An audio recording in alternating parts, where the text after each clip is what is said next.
Assalamualaikum warahmatullahi wabarakatuh. Hai teman-teman semuanya, perkenalkan nama saya Niha Novida Koirina, NIM 1860205222158 dari kelas PGMI 3D. Saya di sini akan menjelaskan beberapa materi dari mata kuliah kurikulum dan pembelajaran. Materi yang pertama yang akan kita bahas adalah mengenai pengertian kurikulum. Di dalam pengertian kurikulum ini terdapat beberapa hal yang perlu kita ketahui. Yang pertama adalah pengertian kurikulum menurut Robert Sayce. Yang kedua adalah pengertian kurikulum menurut Seller and Miller. Yang ketiga, pengertian kurikulum menurut Tyler.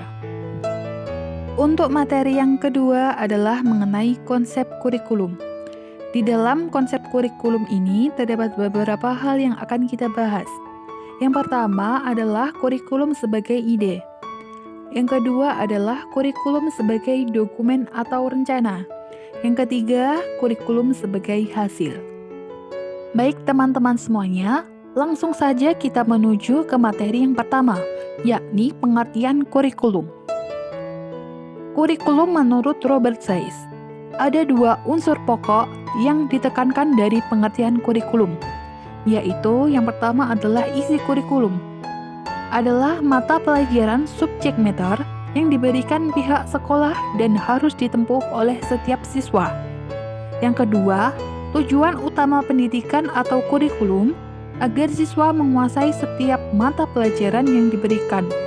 Dan akhirnya, siswa tersebut berhak untuk mendapatkan sertifikat atau ijazah sebagai bukti telah menyelesaikan program pendidikan. Yang selanjutnya adalah kurikulum menurut Seller dan Miller. Dalam bukunya, yakni Curriculum Planning to Better Teaching and Learning, mengatakan bahwa kurikulum ialah segala usaha sekolah untuk mempengaruhi anak belajar, apakah dalam ruang kelas, di halaman sekolah, atau di luar sekolah. Kurikulum juga meliputi kegiatan ekstrakurikuler. Menurut pendapat ini, kurikulum itu bersifat luas, meliputi semua usaha sekolah yang berhubungan dengan pengalaman siswa belajar, dan terjadi bukan hanya di lingkungan sekolah, akan tetapi juga di luar sekolah, dan sifatnya dapat mempengaruhi siswa dalam belajar. Yang selanjutnya adalah kurikulum menurut Tyler. Tyler mengatakan bahwa kurikulum adalah keseluruhan pembelajaran siswa yang direncanakan dan diarahkan oleh sekolah untuk mencapai tujuan pendidikan. Baik teman-teman, itulah beberapa penjelasan mengenai pengertian kurikulum. Selanjutnya, kita akan memasuki ke materi yang kedua.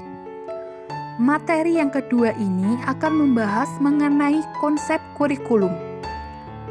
Konsep kurikulum yang pertama adalah kurikulum sebagai ide.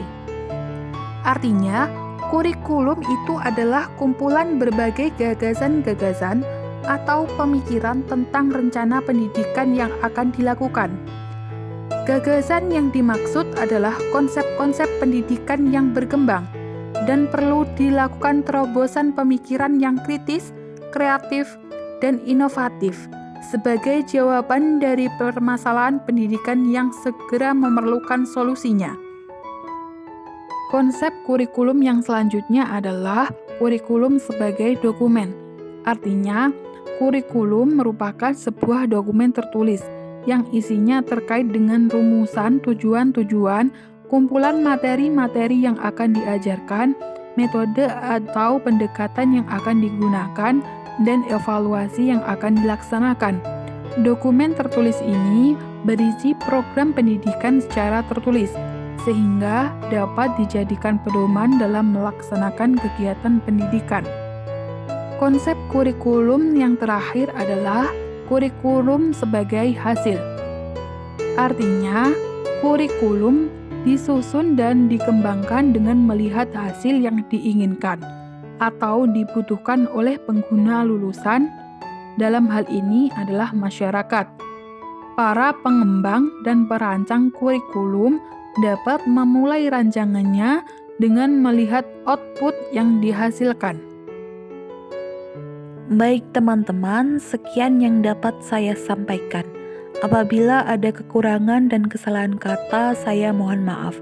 Semoga apa yang saya sampaikan dapat menambah wawasan bagi teman-teman semuanya. Terima kasih. Wassalamualaikum warahmatullahi wabarakatuh.